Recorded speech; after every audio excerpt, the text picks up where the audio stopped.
मी मागच्या वर्षभरात जे काही काम करू शकलो ते एक त्यांच्यासमोर ठेवलं. प्रतिष्ठित नागरिक, डॉक्टर्स, ॲडव्होकेट्स ते ह्या मीटिंगमध्ये आले होते. त्यांच्यासमोर आपलं विजन काय आहे हे प्रत्येक पक्षाने ठेवलं पाहिजे. मी काय वेगळं केलं अशातला भाग नाही, पण ते विजन डॉक्युमेंट आपण शिवसेनेच्या माध्यमातून मालवण शहराचं ठेवलेलं आहे. बाकी कोण पक्ष करेल असं मला वाटत नाही, पण मीच शहाणा असं काय माझं म्हणणं नाही. ज्या काही नागरी सुविधा आहेत त्याच्या पलीकडे जाऊन जो काही विकासाचा फंड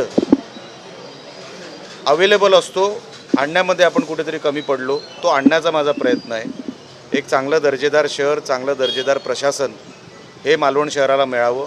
मोठा पर्यटक वर्ग आहे जो ह्या मालवण शहरामध्ये येतो आणि त्यामध्ये सगळे प्रकल्प म्हणजे उद्या स्वच्छतेचे असू दे, किनारपट्टीचे असू दे, इलेक्ट्रिफिकेशनचे असू दे, रस्ते दुरुस्ती आणि इंटरनॅशनल दर्जेचं शिक्षण आणि आरोग्यसेवा असे वेगवेगळे हेडखाली मी माझा प्रस्ताव ठेवला आहे. जे काम सुरू आहे ऑलरेडी त्याच्यावरती गव्हर्नमेंटकडे पाठपुरावा सुरू आहे. अशीच कामं मी नागरिकांसमोर ठेवली आहे. मला काय वाटतं आणि माझी स्वप्न काय आहेत अशी काही असा कुठलाच अजेंडा माझा नव्हता. जे मी करतो आहे ऑन गोईंग आहे, पुढे ऑलरेडी प्रस्तावित आहे आणि जे मला आणायचं आणि मी आणू शकतो तेच विषय मी ह्या विजन डॉक्युमेंटमध्ये ठेवलेले आहेत.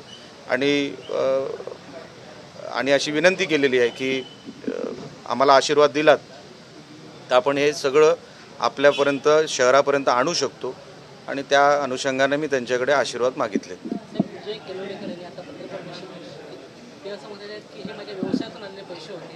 अशा प्रकारे माझ्या दबाव म्हणून मी मरेपर्यंत भाजप सोडणार नाही असं त्यांनी म्हटलं. हे चुकीचं कृत्य होतं. त्यांना बोलवलं कोणी? ड्रामा का करताय? तुमच्या व्यवसायातले पैसे आहेत हे तुम्हाला आता निवडणूक आयोगाला सांगायचं आहे, मला नाही. FIRला उत्तर द्यायचं आहे तुम्हाला कोर्टात. नको ते ड्रामे करू नका. ते पैसे काय आहेत, कुठून आहेत हे त्यांनाही माहिती आहे. नाहीतर काल त्यांनी आदळआपट करायला पाहिजे होती. पुरावा सादर कालच करायला पाहिजे होता. काल पण तुम्ही सगळे होतातच ना. मग काल तुमच्यासमोर नाही म्हटले का नाही हो? कुठल्या तुम्ही व्यक्ती उभा करा की अमुक अमुक व्यक्तीने मला हे पैसे दिलेले आहेत, मी स्वतः येऊन त्यांना जे काय आहे मी माघार घेतो. त्यांनी सांगावं ना कोणी तुम्हाला हे पैसे दिले. अच्छा, आमचा तर आरोप फक्त त्या एका बॅगेपुरता नव्हता.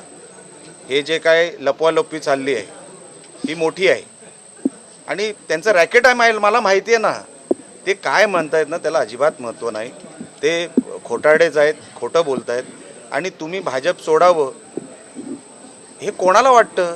कोण बोलवतंय तुम्हाला? अशी लोक नकोच दुसऱ्या पक्षांमध्ये. तुम्ही आहे तिकडेच राहा. मला काय, आम्ही काय प्रवेशासाठी त्यांच्यावर काय दबाव टाकायला? एवढे काय ते राष्ट्रीय नेते आहेत? 5 मतं नाहीत त्यांच्याकडे. विषय किती मतांचा आहे तो नाही आहे.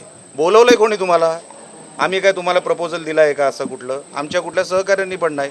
पण ते जे काय म्हणतायत हा व्यवसायातला पैसा होता तो त्यांना प्रूव्ह करायला लागेल निवडणूक आयोगाकडे, माझ्याकडे नाही. मला सांगून काही उपयोग नाही. रवींद्र चव्हाण यांनी जळगावमध्ये एक वक्तव्य दिलं. ते असं म्हणाले की 2 डिसेंबरपर्यंत मला ही युती टिकवायची आहे, त्यामुळे ह्या विषयावर मी जास्त बोलणार नाही. तो त्यांचा विषय आहे, त्यांना कधीपर्यंत टिकवायची ती. मी त्यांच्या वक्तव्यावर कसं बोलणार? मला तो माझा काही विषय नाही आणि ते काय माझ्या ह्या विषयावर बोललेले नाहीत.